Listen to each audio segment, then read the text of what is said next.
All right, so today we're going to be talking about these Drop-2 voicings for jazz piano ballads. A beautiful, beautiful sound. So let's switch over to the sheet music here. You notice the beginning here is exactly what we just did in yesterday's lesson.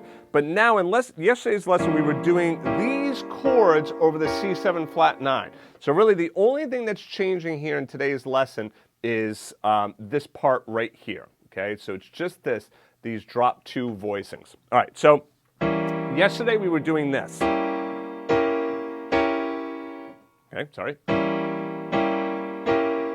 Right, so that was yesterday. That's what we did. Remember, we were taking a diminished chord, just going up, and then, kind of just doubling the top note down here in the left hand.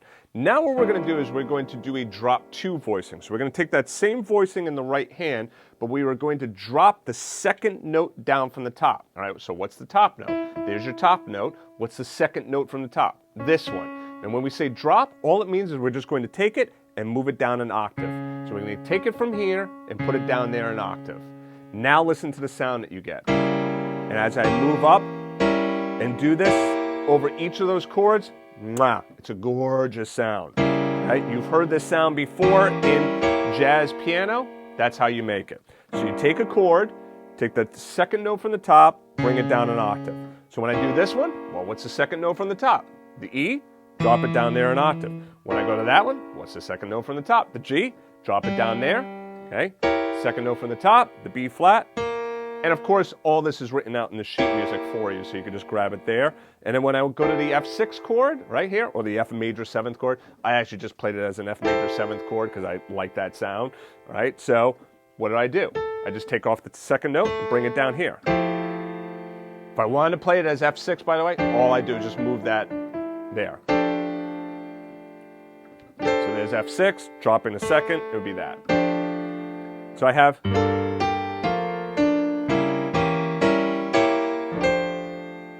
Okay, so you notice when I played it before, in the very beginning, I played it with the 6th there, but you could also do it with the 7th. Completely up to you, and again, that is this bottom note right there. Okay, so that bottom note right there could either be the major 7th or the major 6th. Completely up to you. All right, so now notice when I'm doing the Drop-2. So yesterday's was this. We have 5 notes going on. Now we have 4 notes going on. Okay? Also, notice yesterday it's a tertially based chord. That means that it's built in thirds. See how this is all thirds, all thirds, all thirds, all thirds. Real nice sound, real rich sound, that locked hand sound, but it's all thirds. Now, what do you got there, right? So you have an interval of a tritone, right? Or an augmented 4th, diminished 5th, however you want to look at it, right? Same thing up here, right? So you get these wider intervals going on. You still have the thirds in there, but the outside is a wider interval, and that creates some more interest for the ears, right? So this Drop-2 technique, you could use it on any chord, right? So let's say you have your C7 chord, just drop down the second note. So you see how you could take like even a rootless chord like this, C7, and now you got yourself a two-handed voicing right there, okay? If you have a bass player playing the C down there, you do that, and there you go.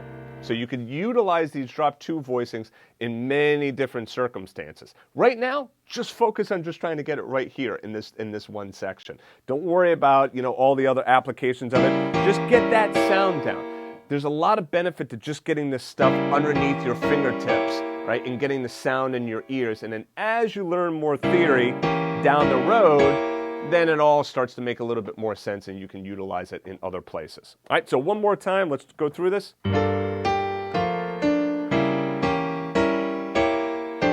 With the F6 or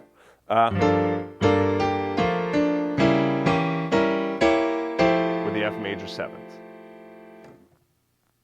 To get the first 45 pages of music for free, just go back to jazzpianodaily.com. If you liked the video, please be sure to click the like button and also subscribe to the channel and turn on notifications. To watch the rest of the lessons in this series, just click on the playlist to the right of this arrow. Thanks for joining me, and I'll see you in the next video.